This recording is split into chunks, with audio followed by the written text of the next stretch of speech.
문학으로 넘어오는 분이 많은 것 같아요. 예를 들어서 K-pop 가사를 듣고 이 정서가 너무 좋다. 그러면은 이 정서가 있는 세계를 더 알고 싶다 해서 깊이 알고 싶다 해서 문학 세계로 뛰어들어 주시는 것 같고 한국어를 공부하는 분도 많고 한국 문학을 공부하는 분들도 많아진 것 같아요. 한국 문학은 지금 현대 일본 문학이랑 비교를 하면 한국 문학이 톡 쏘는 맛이 있다라고 말을 할 수 있는 것 같아요. 네, 그게 한국어라는 언어가 갖고 있는 매력, 그 언어가 갖고 있는 직설함도 연관이 돼 있다고 생각합니다. 한국 문학은 항상 발전 중에 있다고 생각하고 전투적이라고 생각해요. 그 한국 문학이 항상 그 현실 세계에 대해서 물음을 던지고 있는데 그 힘이 아주 강력하다고 생각합니다. 그러니까 한국어랑 일본어가 어순이 같아 해서 어학으로서 학습을 하는 분들이 많은데 번역은 다른 거거든요.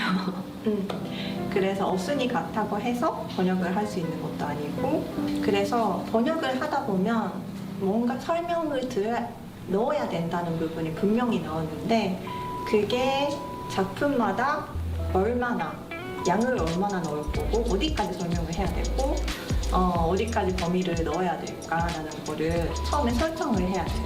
그래서 한국어와 일본어는 분명히 다르다라는 거를 항상 염두에 두고 진행을 해야 된다. 긴장감을 유지해야 된다라고 말씀드리고 싶어요. 번역을 하면서 느끼는 거는 제가 글을 원래 좋아하지만 그 번역이라는 작업을 통해서 많은 작가님 그리고 작품들을 만나게 돼서 저도 죽기 전에는 그 제가 존경하는 작가님들처럼 글다운 글을 한 줄이라도 쓰고 싶다. 네, 그게 제 꿈입니다.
President Lee Jae-myung held separate talks with U.S. Treasury Secretary Scott Bessent and Chinese Vice Premier Li Fang in Seoul on Wednesday, ahead of a summit between Washington and Beijing set to take place in China the following day.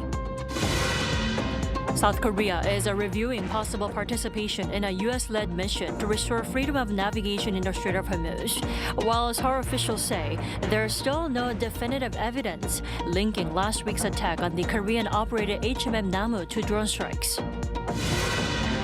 Also Wednesday, President Lee Jae-myung visited a shipyard building LNG carriers, highlighting Korea's growing global prominence in the shipbuilding industry. Ahead of Thursday's summit between U.S. President Donald Trump and Chinese President Xi Jinping in Beijing, President Lee Jae-myung held separate talks with U.S. Treasury Secretary Scott Bessent and Chinese Vice Premier Li Fang at the Blue House on Wednesday.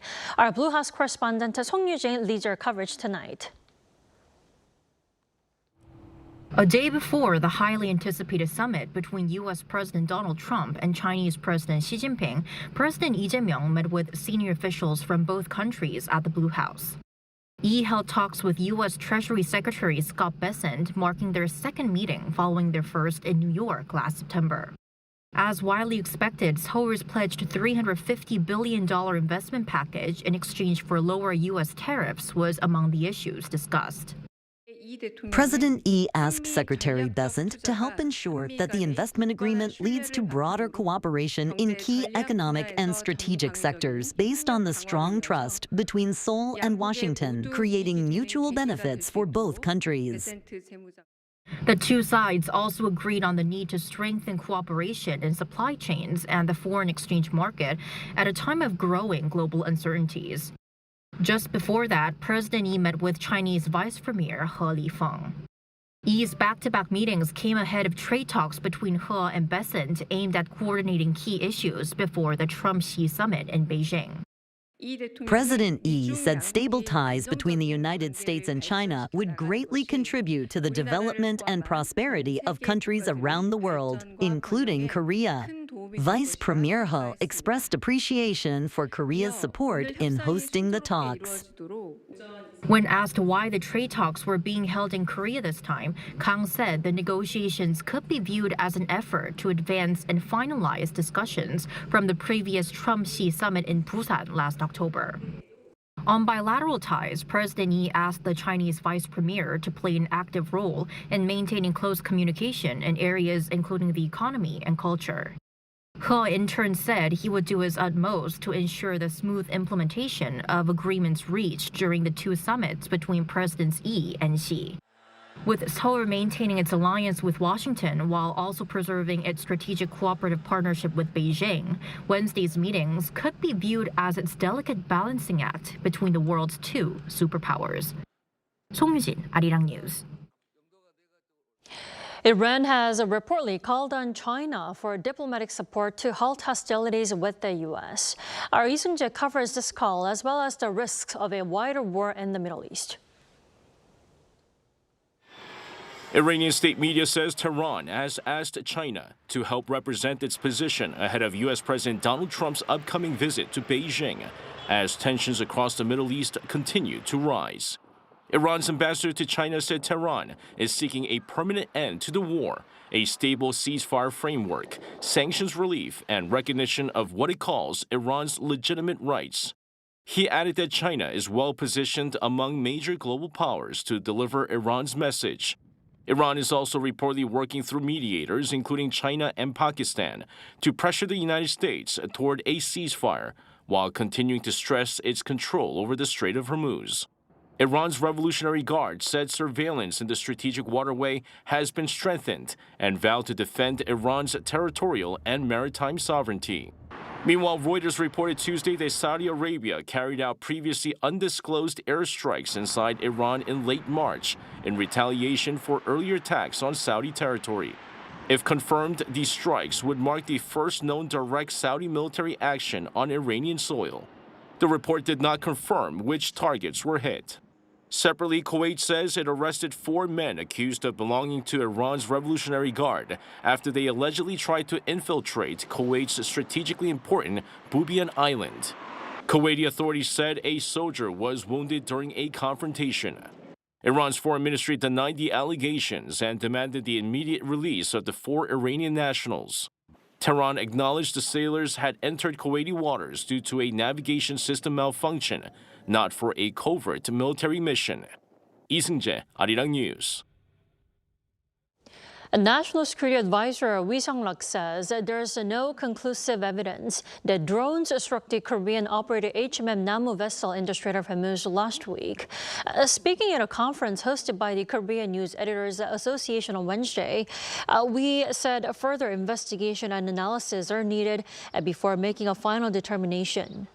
He added that authorities are considering multiple possibilities regarding the unidentified flying objects, including missiles.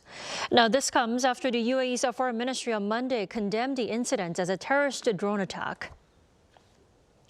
In the meantime, South Korea says it's actively discussing ways to contribute to international efforts aimed at ensuring safe passage through the Strait of Hormuz. Our Jung Hae-rim reports.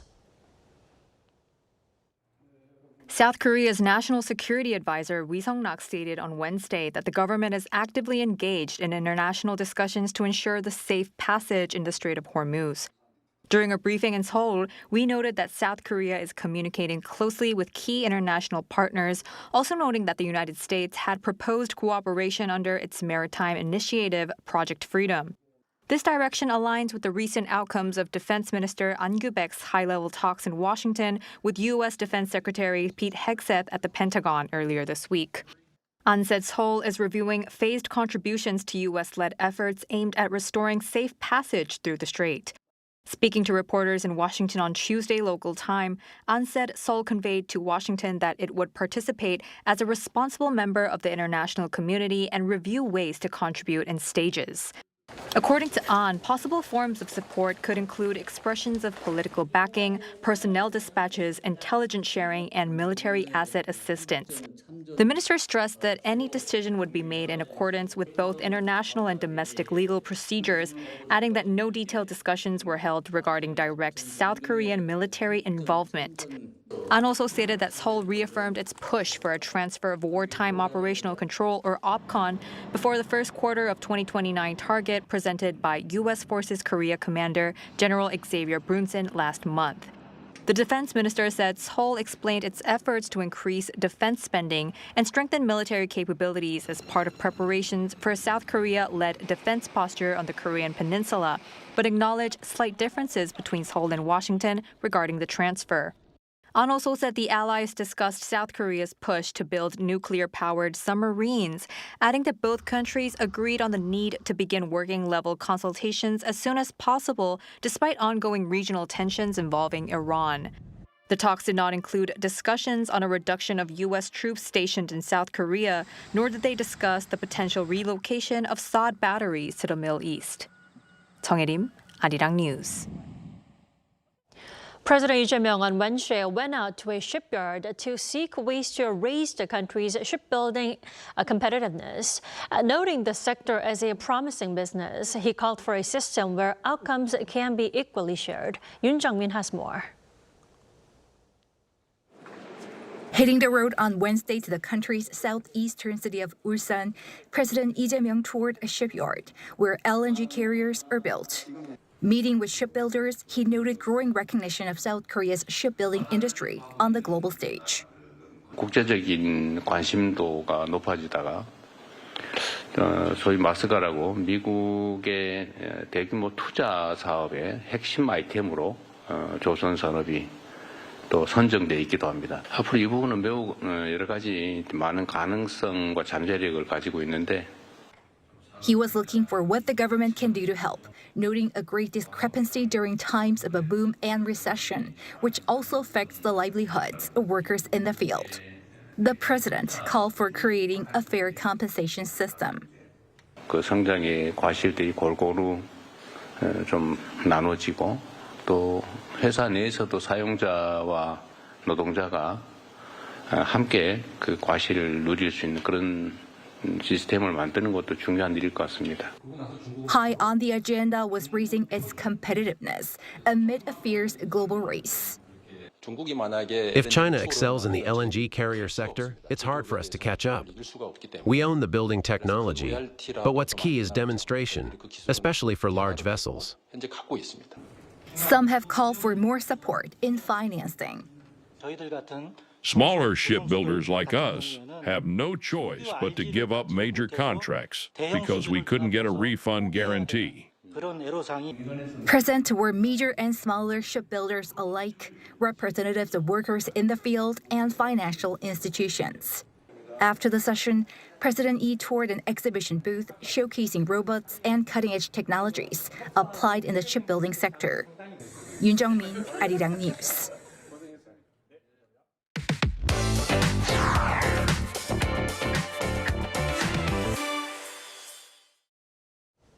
U.S. President Donald Trump is set to meet Chinese President Xi Jinping in Beijing on May 14th and 15th, with trade, Taiwan, Iran, and North Korea potentially featuring in their talks. Now, the summit comes after a year and a half of renewed volatility in U.S. China ties and efforts by both sides to stabilize the relationship. For more, our correspondent Oh Soo-young joins us in the studio. Welcome back, Soo-young. Hi, Tammy. So, Soo-young, this is, of course, a highly anticipated summit amid the ongoing rivalry and also tension between the two sides. Now, first, what are the two leaders hoping to achieve this time? Well, it looks like both sides are looking for stability, Tammy. So when Presidents Trump and Xi met last October in Busan, well, they agreed to a limited trade truce in which Beijing would maintain rare earth exports to the U.S. for about 12 months, while Washington reduced some tariffs and paused additional trade measures. But time is running out on that agreement, of course. So experts believe that the two sides are expected to discuss extending that truce and setting up new trade and investment committees to manage future disputes more regularly. So I think the most important thing that people would like to see, I think, is some degree of stability in the U.S.-China relationship. For both the United States, for China, for countries like South Korea, it's just been so erratic and variable over the first year and a half of the Trump administration. Tariffs, critical mineral cutoffs by China. Nobody wants to see this anymore. People want to see if we can at least buy a year of predictability and stability. The summit's shaping up to be heavily business-focused as well. NVIDIA's Jensen Huang, Elon Musk, Apple's Tim Cook, and Boeing's Kelly Ortberg are expected to join Trump's delegation, with possible deals including aircraft, agriculture, and energy. Now, Soo-young, on top of trade, there are quite a few sensitive issues. How would they be navigated? Yes, there definitely are a number of hot-button issues, Taiwan, of course, being the most politically charged. So, of course, Beijing has long opposed, it's long regarded Taiwan as part of China and opposes growing U.S. military support for the island, while Washington has continued arms sales and deeper security cooperation with Taipei.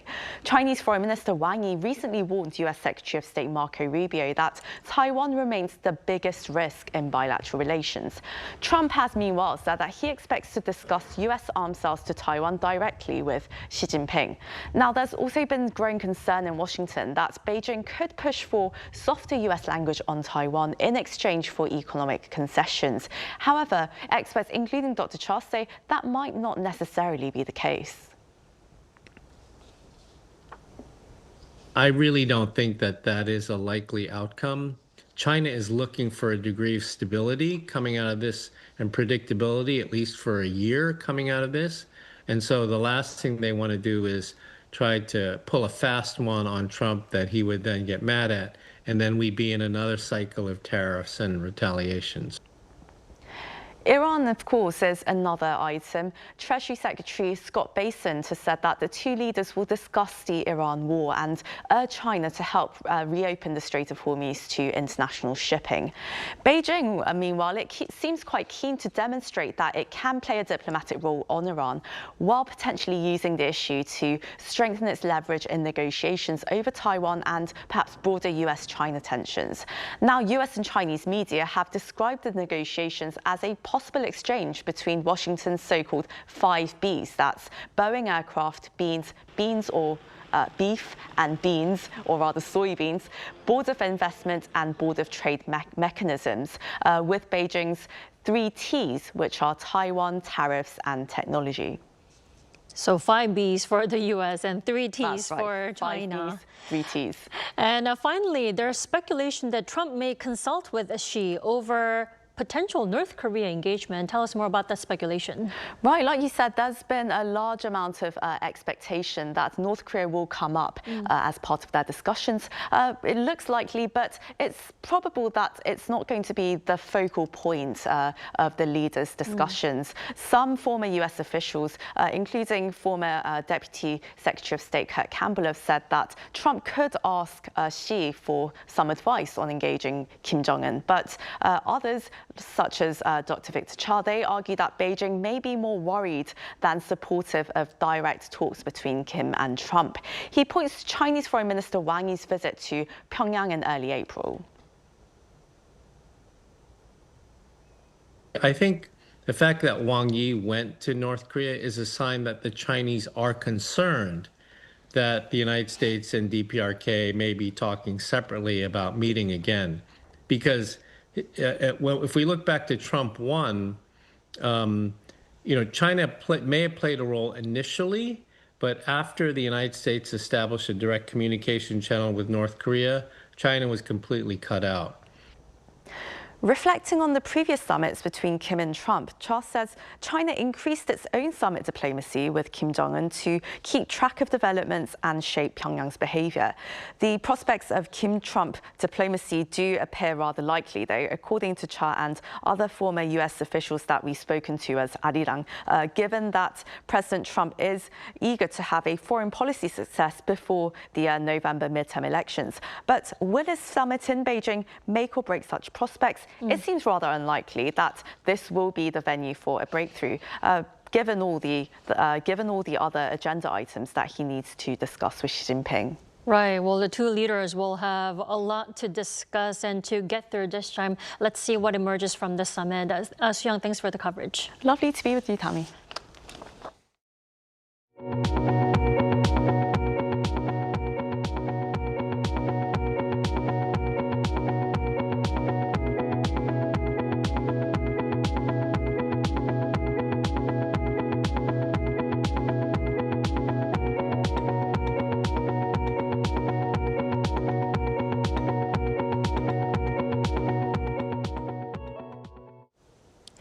Korea's economy is showing signs of recovery on strong chip exports and improving consumer demand, though lingering uncertainties over the Middle East conflict continue to pose downside risks. Yoon-jin tells us more. The South Korean economy is projected to expand 2.5% in 2026, up from the previous forecast of 1.9% projected in February by the Korea Development Institute. On Wednesday, the state-run think tank released its May Economic Trends Report, in which it evaluated that the Korean economy has indeed been showing a recovery trend due to exports growing at a high rate led by semiconductors. Chip exports spiked 173.5% year-on-year, marking the highest ever figure for any April. In April, consumer prices rose by 2.6% from a year earlier, higher than in March, which recorded a 2.2% increase, and the fastest pace in 21 months, despite government measures of oil price capping policies and expanded fuel tax cuts. In their monthly economic assessment, the KDI added that domestic demand also continues to improve. However, the institute pointed out that the economic downside risks persist due to the conflict in the Middle East, which has now dragged on for over 2 months. Consumer prices are rising due to the impact of global oil prices shooting up. Despite such downside risks, the KDI reported that South Korea's economic activity improved, led by the services sector. Services sector production rose by 5.1%, led by financial and insurance services, while mining and manufacturing production increased by 3.6% on the back of the strong semiconductor performance. The impact of the Middle East war has not yet been fully reflected across real economic indicators, which suggests that remaining uncertainties could constrain future economic growth. The Consumer Sentiment Index recorded 99.2 in April, falling below the baseline of 100 and dropping from the previous month's 107. Yoon-jin, Arirang News. Korea's two main political parties have selected their candidates for Speaker and Deputy Speaker for the second half of the National Assembly. During its General Assembly on Wednesday, the ruling Democratic Party tapped Jo Jung-sik, a 6-term lawmaker, as its nominee for Speaker. The party also nominated Nam In-sun for Deputy Speaker. Meanwhile, the main opposition People Power Party also convened its own caucus of meeting on the same day to elect a 4-term lawmaker Park Deok for the opposition-held Deputy Speaker position. Now, the DP plans to hold a plenary session on May 20th to vote on the new Assembly leadership. But the PPP insists the schedule should be agreed upon via bipartisan talks. The National Assembly Speaker is nominated by the largest party, while the 2 Deputy Speaker posts are shared between the ruling and main opposition parties. Here in Korea, one of the world's fastest aging societies, artificial intelligence is becoming part of everyday caregiving for older adults living alone. Now, for some, AI is there in moments of crisis, and for others, it's become a companion.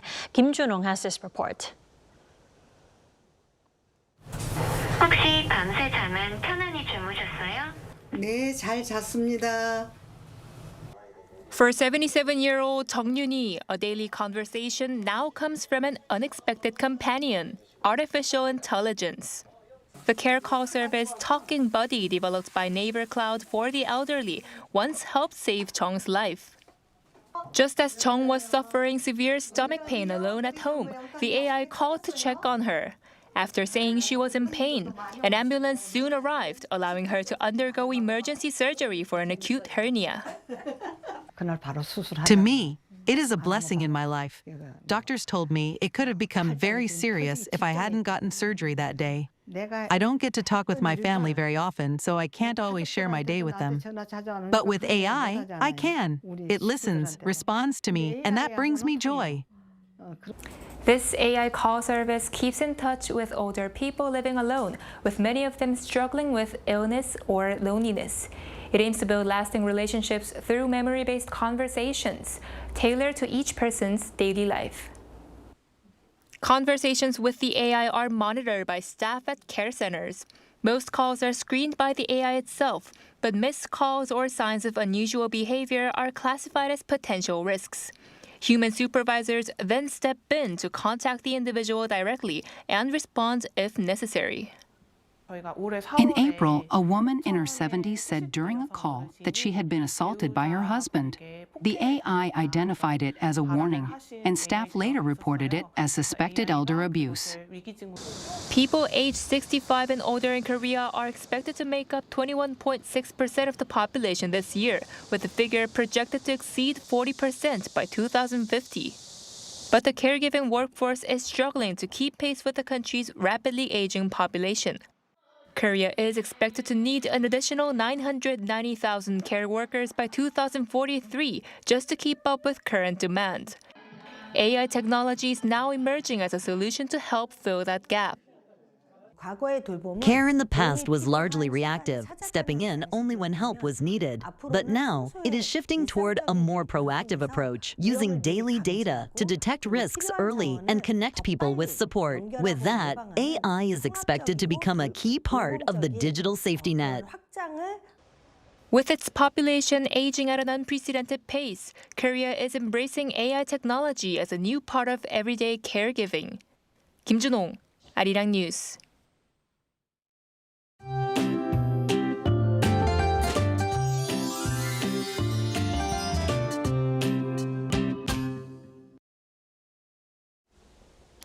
Tomorrow, temperatures will climb even higher. Seoul is expected to reach 31 degrees Celsius, bringing unusually hot conditions for this time of year.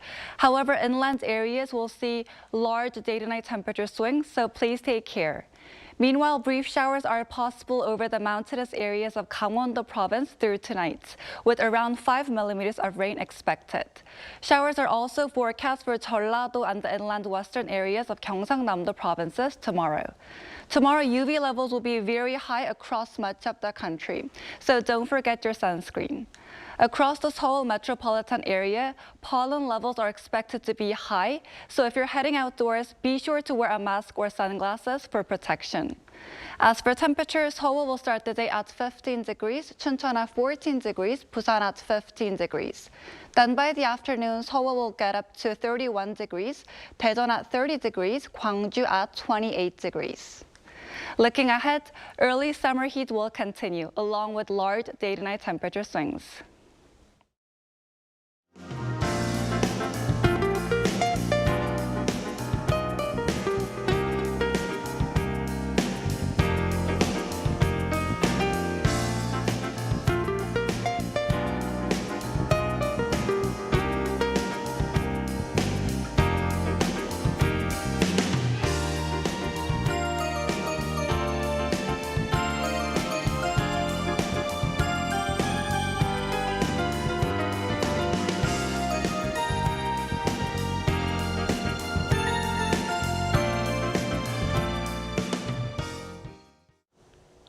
That's all we have for tonight. I'm Kim Dami. From all of us here at Arirang, thanks for watching and good night.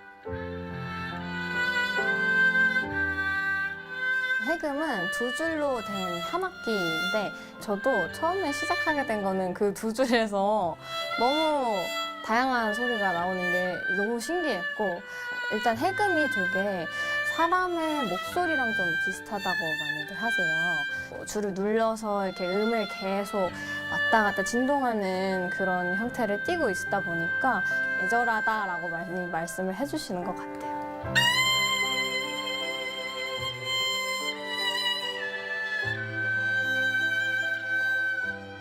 이 곡은 제가 좀 오래 좋아했던 친구에 대한 제 여러 감정을 담은 곡인데요.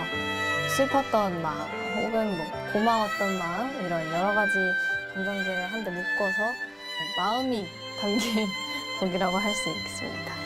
현대적인 음악으로 이제 재구성하는 단계를 거칠 때 항상 중요하게 생각하는 거는 음악의 분위기를 해치지 않는 선에서는 뭔가 전통적인 주법들, 식임새, 이런 전통의 냄새라고 할까요? 맛? 이런 걸 살릴 수 있는 요소들을 좀 집어넣으려고 하는 편이에요.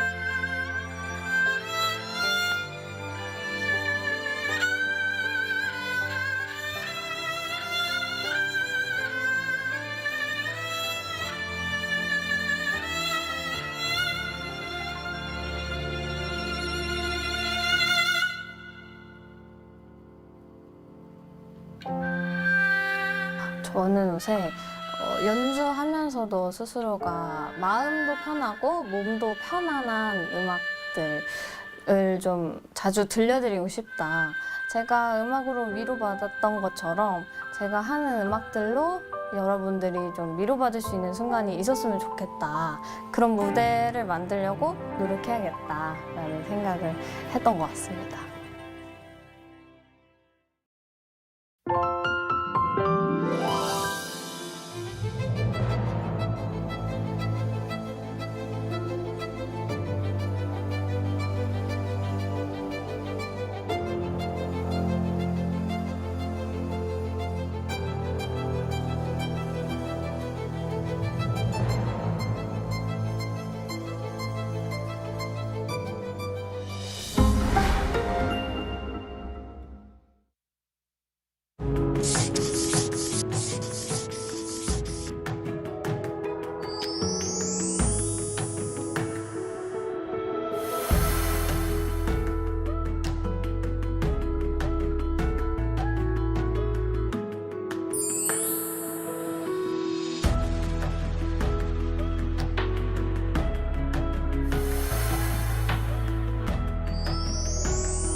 Knock knock! The magical door to the world of K-animation is swinging wide open. Meet your instant new BFF, the adorable Catch. Tina Ping will have you hooked from the very first glance. Need a hand? Our Robocar Poli Rescue team is always zooming in to save the day. How about tagging along on Pinkfong and Pal's super exciting quest to reclaim their lost magic? With the mysterious life forms carry on by your side, you can become a Cabian master and save humanity like the total hero. Protecting children's innocence while igniting their boundless imaginations. That's the magic of Korean animation. K-Animation, the ultimate bestie for kids worldwide.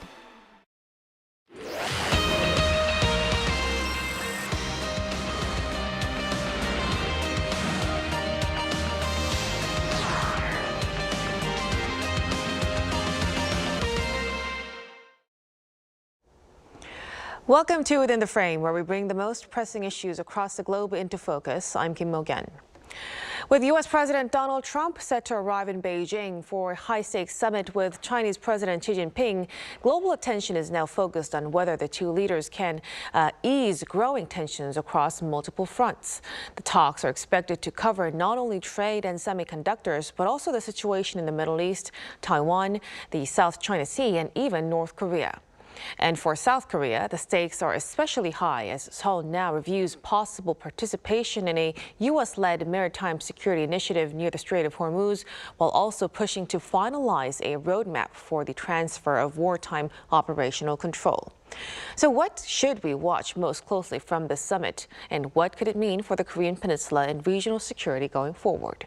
For answers to this, we are joined in the studio by Ko Myung-hyun, Senior Research Fellow at the Institute for National Security Strategy. A very big welcome, Dr. Go. Good to be with you. And also joining us online is Ambassador Joseph Detrani, the former Special Envoy of the U.S. for the Six-Party Talks. Good to see you. Nice seeing you. So let's start a discussion with Dr. Go. Like I've said, National Security Advisor Wi said that South Korea is reviewing participation for this America-led maritime security initiative related to the Strait of Hormuz. So realistically, what kind of role do you think Seoul can take from here? Well, I think really the ball is on the U.S. side. I think there's been so many changes taking place in Washington regarding U.S. policy towards Iran. So I think many allies of the United States are uncertain about what kind of role the United States government expects from them. So I think South Korea is very much in that situation, especially so because President Trump has called out South Korea several times for its need to contribute to the stability of stabilizing the Strait of Hormuz, because South Korea imports a lot of oil from the Middle East, therefore has a stake in it.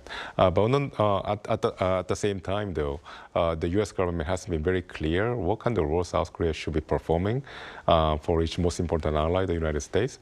So I think what National Security Advisor Wi has said today is essentially a commitment, but not so much of a firm commitment, but contingent commitment upon the changes that could take place in the near future. I think so long as there's a lack of clarity on the situation on the Persian Gulf, I think South Korea will be essentially hedging its bets and not to be enmeshed too much in the Korean conflict, because we don't know which way this conflict is going to turn out to be. So I think this is essentially a way for South Korea to essentially respond to all these requests coming from Washington, but at the same time, it doesn't mean that South Korea is going to have a substantial role right away. Right, so it's really about balancing alliance pressure and regional risks as well. Now, Advisor Wi also said that Seoul is now pushing to finalize OPCON transition roadmap within this year, while pursuing what he called a full validation of the process. Ambassador, do you think the discussion is now entering a more concrete phase? And what do you believe Washington sees as key conditions for this? No, I think it is reaching a conclusion here. This has been discussed for the last decade or two. So yeah, and I think the Republic of Korea, I think the military-wise, the conditions, it's condition-based. This transition is condition-based, and with a strong emphasis on military capabilities. And I think the Republic of Korea has those capabilities. So I would think within a year or two, we could see OPCON transferred to the Republic of Korea. So yeah, I think it's on track, and I think the process has been meaningful. The conditions-based aspects to this transition has been very, very significant and appropriate. And I think given the environment, and that's a separate question, the environment that you know, with the South China Sea, with the Taiwan Straits and so forth, but that's also part of the equation. So no, I think the Republic of Korea, South Korea, is prepared to move on OPCON, and we'll see this within a year or two. So it's now the discussion is entering a more concrete phase, it seems. Now let's turn to the upcoming U.S. China summit, Dr. Go. So President Trump is on his way to Beijing alongside top business leaders, while also signaling that Iran and regional security will also be part of discussions. What do you think both sides are hoping to gain from this summit? I think the expectation has been lowered quite a bit since the initial plan to hold a summit initially in April last month, but it's been delayed because of the war in Iran. But nonetheless, I think there's some expectation that the President Trump and President Xi, by coming together, can reach some sort of extend the truce they have reached after President Trump came into office last year. If you remember, last year, President Trump essentially came out with a lot of strengths, pressuring China, especially on the economic front. But then when China actually responded forcefully by, for instance, by implementing very strong export control measures on the rare earth, then the President Trump's tariff policy that was squarely targeted on China, in fact, took a back step. So the global economy has sustained a very uneasy truce between Beijing and Washington since then. So initially, the global economy, especially the economy and the business sector, expected the United States and China come to some sort of a more lasting understanding on many fronts, including not just in the economic front, but also in the national security area as well. But I think for now, the overall consensus is that there will be pretty much the two leaders will be focused on more tangible outcomes that are not unlikely to lead to a lasting solution, but nonetheless is going to signal that the two sides are working together for a positive outcome. So the media is talking about so-called the 3Bs and 3Ts. So 3Bs it will be the expectation from the United States on China. So 3B stands for beef, beans, as in soybeans, as well as Boeings, so essentially airplanes. So I think President Trump is expecting China to announce major purchases in these three categories of goods. So in exchange, China would like United States to deliver so-called 3Ts.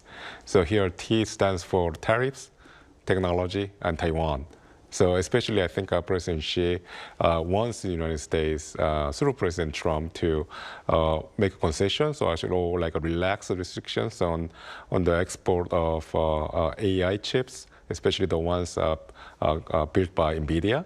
So I think there's been a lot of pressure on China or because of shortages in the AI chips. So I think President Xi would want to take advantage of this summit to relax some of the export control measures that are currently in place on China. Also, I think it's a long shot, though. I think President Xi would like President Trump to express something more concrete in his opposition to Taiwan's independence. So there are some discussions that President Xi would like President Trump to express a very clear opposition to Taiwanese independence, which might not happen, but nonetheless, I think President Xi will try. So I think these are the points that we should be watching for tomorrow's summit. Thank you for giving us a very clear picture of those points. Now, alongside these 3Bs and 3Ts, Ambassador Dechani, you've recently wrote that the world wants to see whether the U.S. and China can still cooperate to address a global crisis together at a time of growing geopolitical tensions, of course. Do you think this summit can realistically send that kind of message? Well, I hope the summit does send this message. I think the global community is exhausted, given the wars that we've seen, the war in Ukraine, the war in Gaza, certainly the war now with Iran, but also world hunger and the conflicts throughout the world. So yes, I think there's an element of exhaustion here where they would like to see these two superpowers come together and say, we can cooperate. We can cooperate on global pandemics. We can cooperate on nuclear proliferation, on counterterrorism, counter-narcotics. These are things that we need to be working together with the People's Republic of China. And you know, look, in the 80s and the 90s, we did cooperate. We worked very, very closely with with China on many of these issues. So we should re-engage on all these issues and make it clear to the world, given all the conflict in the world, and indeed on the whole question of food scarcity, to ensure that we are working to resolve these issues, to make life easier for the people in the global community, and this is the time to be doing it. Hopefully, this is one of the deliverables from this summit, a very important summit. But hopefully, this deliverable will be presented to the international community. Right, definitely, and many will be watching to see if this rivalry and cooperation can coexist this time. Now, this upcoming summit appears likely to cover everything from trade and semiconductors to Iran and broader security issues, as Dr. Go has mentioned. Ambassador, do you see this more as an effort to stabilize relations or a high-stakes negotiations between strategic rivals? I think we need to certainly stabilize relations. And that's the key. I mean, we will be competitors, and there's nothing wrong with being competitors. The consumers, the people benefit when we compete like this. So when there's a comparative advantage in economic terms, the consumer only will benefit. But stabilize relations in regards to the Taiwan issue. Stabilize relations in regard to the South China Sea, and to ensure that we are working together. Now, you know, was mentioned North Korea. That's another issue there, where China has always been very helpful in regards to North Korea with the six-party talks, with the Foreign Minister Wang Yi hosting those talks going back to the early 2000s. So hopefully we can show the world that we have stabilized our relationship here, and the element of tariffs and trade, the trade disadvantages and so forth. These are things that, whether we have a new trade commission, whether we put mechanisms in place, we re-energize the diplomatic side of the ledger to ensure that we have a lot of this, and we have a process to deconflict. Whenever we see a potential for conflict, we can deconflict that. And our respective leaders can pick up the phone and communicate immediately to ensure that there is stability and there is tranquility. So speaking of managing tensions, Dr. Go, Taiwan is also emerging as a very key issue for dialogue between the two. So if the U.S. and China try to ease tensions over Taiwan or the South China Sea, what kind of impact do you think it would have on regional security? Oh, indeed, if the two sides can agree on Taiwan, yeah, definitely it's going to lead to positive impacts on the regional security. But I think we have to understand that it's not the first time that China is insisting on getting some sort of a change in U.S. policy on Taiwan. So it's been very persistent position by Beijing regarding their relationship with the United States. But then I think this time is a little bit different, because I think the Chinese expectation is probably heightened by the fact that President Trump's position regarding China has changed quite a bit since last year. It's only been a year, but President Trump came in. You have to remember that President Trump came into office with a very strong position on China as well as Taiwan. But now it seems like President Trump is diverging from his support base by being a little bit more relaxed or lenient on the Chinese position. So I think the the Chinese are probably trying to drive more of a wedge between Washington and Taiwan through this summit. I think there also, I mentioned before, obtaining a different expression on the U.S. Lack of support for Taiwan's independence.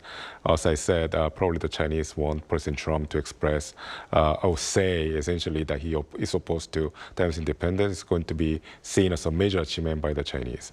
So I think, and also they probably expect that they can obtain this through a quid pro quo with President Trump. So by offering major economic concessions, maybe that they expect President Trump to express essentially side with China when it comes to Taiwan. So we can see it both ways, either way. So if the President Trump sides with the Chinese position regarding Taiwan by becoming more, having a stronger a position regarding U.S. opposition to Taiwan's independence, it's going to have downstream impact, which are not entirely positive.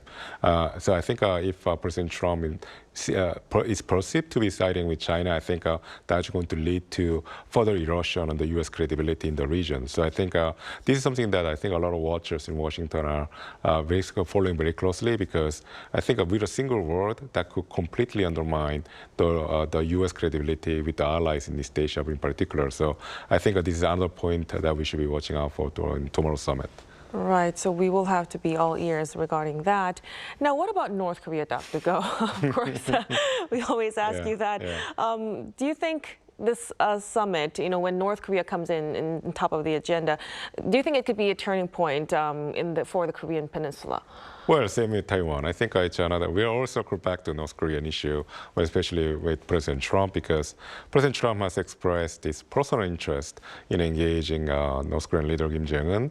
So, and also President Lee Jae-myung of South Korea has said several times that he wants to be the pacemaker to President Trump's peacemaker role.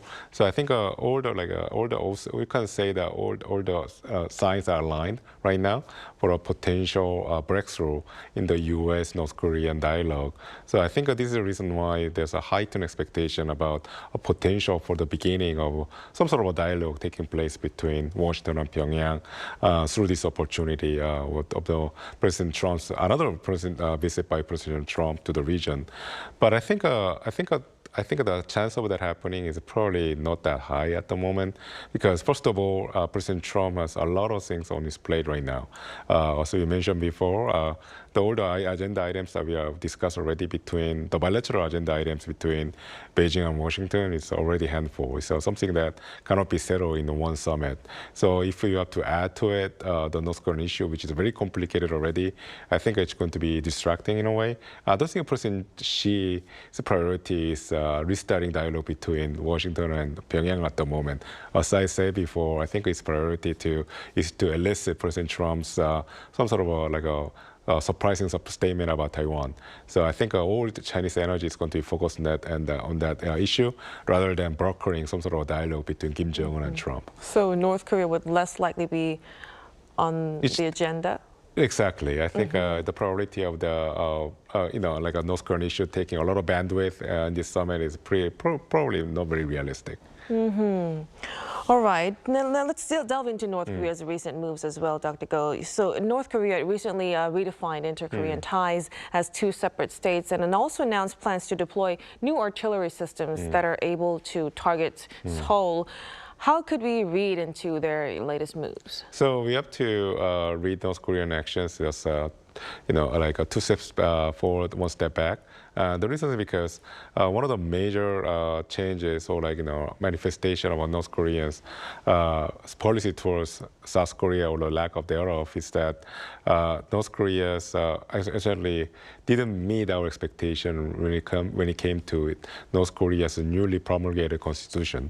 I think going into this year, I think there's a heightened expectation that North Korea could officialize its so-called two hostile state doctrine in its core constitution, and also name South Korea as a major enemy. But that didn't happen.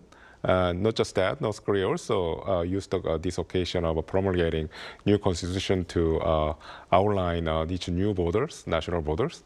But then, in fact, North Korea passed the opportunity to essentially settle a new maritime border in the Yellow Sea, which is a major friction point between Seoul and Pyongyang. So incredibly enough, North Korea has passed over opportunities to create tension and also to irritate South Korea. So I think some watchers in South Korea are considering this as a sign that North Korea is trying to essentially reach some sort of stability or understanding with Seoul, which is a major positive message for the President Lee Jae-myung, because he's been very focused on restarting engagement with North Korea. He's been very invested in it. So I think this kind of subtle changes from North Korea is going to be seen as a major positive step by the South. Now, finally, there are also reports that Iran has deployed North Korean-style mini-submarines near the Strait of Hormuz. Ambassador, should we now see military cooperation between North Korea and Iran as a more serious security concern? Well, North Korea has always been supportive of Iran, and they've, over the years, certainly when you look at the missile technology transfers from North Korea to Iran, they've been significant. I mean, basically, Iran's missile capabilities depended heavily on North Korea. So yes, I think we're seeing this in the current conflict with Iran, the war with Iran. Yeah, the transfers of vessels, and to include what you just mentioned, looking at the possibility of these mini submarines being transferred from North Korea. Yes, this is a long-term relationship between the DPRK and the Islamic Republic of Iran. And I think this is ongoing now in spades. And this is one of the talking points, I would imagine, that if President Donald Trump does eventually meet with Kim Jong-un, and I think that's likely, and I think North Korea wants to see that engagement, wants to see an eventual normalization of relations between the United States and North Korea.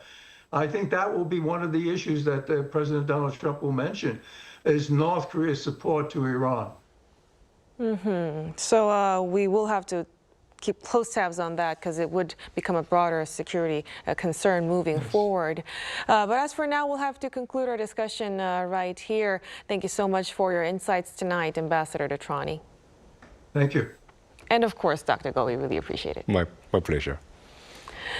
And that'll be all from us on Within the Frame tonight. Be sure to tune in again next time as we continue to explore the stories that matter. Till then, stay informed and engaged.